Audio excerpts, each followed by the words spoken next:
Big Z Reviews. Escape Room is the first new movie of 2019, and it is directed by Adam Robitel.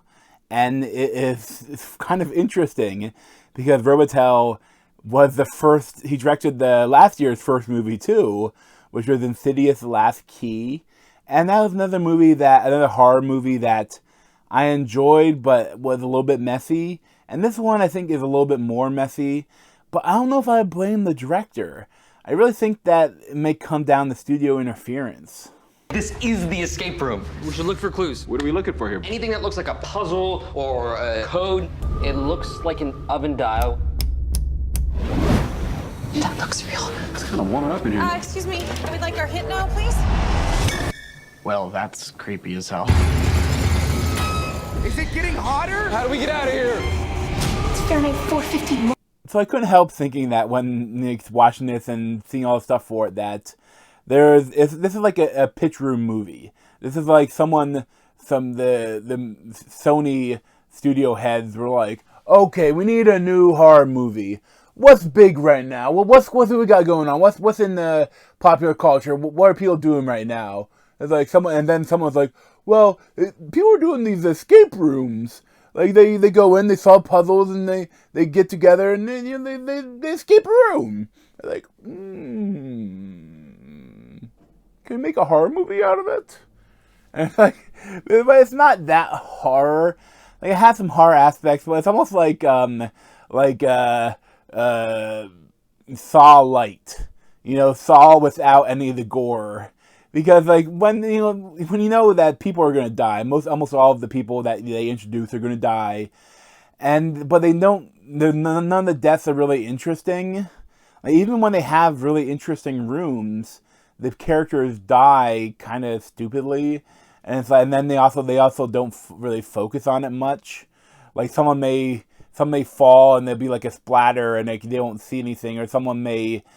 I don't want to spoil it, but people die, and it's just kind of like, oh, okay, cool. And it's like they don't do anything interesting with the death, and they're not gory at all. Like not even PG-13 gory. But the setup for the film is that you meet a couple of these people, and that some of the main characters they're all kind of archetypes of different things. But when they get to this room and they all have to. The strife between them, they have to try to solve these escape rooms. And it's unfortunate that none of the characters are really likable. Even the characters that are okay, they're goofy, they have really weird traits and really weird stuff with them. And it's just, especially some of the characters are incredibly unlikable. And it's just like, and it's stupidly unlikable too. They're stupid about how, the jock character especially is, and the geek character. Both of them are so poorly written, and it's also too each character has stuff they went through, and it's when you get to a certain point, the third room is the exposition room. Or maybe the fourth room. Yeah, I think it might have been the fourth room. The fourth room is the exposition room where you learn that why they're all there together, and it's heavy-handed, but it's kind of interesting. But at the same time, it's oh, we're learning about the characters that died now. What's the point? But at the same time, when they're actually solving these mysteries and solving these rooms, it is exciting. It is thrilling. I like these rooms. Especially there's one room where everything's turned upside down, and there's musical chairs where pieces of floor are falling every time the music stops.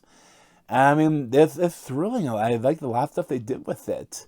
And I mean, there's a fire room and an ice room, and there's all these different rooms, and some are cool. I think it's just that it loses some of the drama and attention when I know what's going to happen mostly, because they decide to do at the beginning a flash forward where the one character is the only one left, and he's in this room that's trying to solve this thing, and the room is slowly crushing him in Star Wars, and he essentially, it looks like he dies, but he's like right before solving it. Who knows? Like they show, so right there, okay, so he's gonna be the last one alive.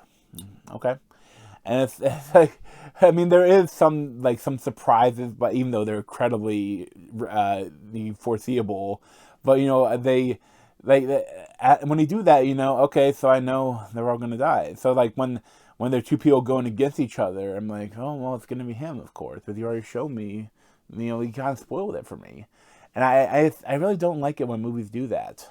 But still, the actual escape room stuff offered enough interesting things that I would have recommended this movie, and I would give like a somewhere in the 7s.